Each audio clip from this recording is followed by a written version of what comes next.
Okay, so dead bugs. This is a relatively simple exercise that is often misperformed. Generally speaking, it's due to a lack of intentionality. You can make these as hard as you want to make them. You can make them very easy. You can make them very difficult.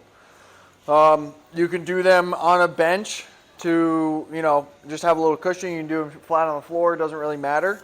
The goal here is we want no room in between your lumbar spine and the floor or the bench or whatever's under, whatever you're lying on. Okay, so what you're going to try to do is really drive your lumbar spine down into the pad, and then you're going to brace on top of that. Okay, so you're going to brace on top, and then we're going to breathe down in through our diaphragm to really fill that space up and create that intra-abdominal pressure that we want to use for all of our bracing tactics. So the positioning for this is we're going to go ahead and pick our feet up, do a 90-degree angle here, and a 90-degree angle here. You have your arms straight up in front of you. And we can just hold this. That's just a simple dead bug. And if you're just going to hold this, I want you to focus as hard as you can in making this contraction super, super solid. Okay, so like you should not be able to talk when you're performing these because you're bracing so hard.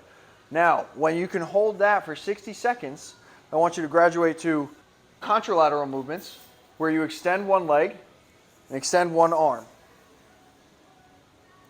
Now, we really want to focus on this lumbar spine here and keeping this force down into the pad. What generally happens is our hip flexors stay super tight, and it pulls our hips into that anterior pelvic tilt, and it pulls our lumbar spine off of the floor. So really focus on maintaining that abdominal contraction while you're doing these, and only go as far as you can while maintaining that contraction.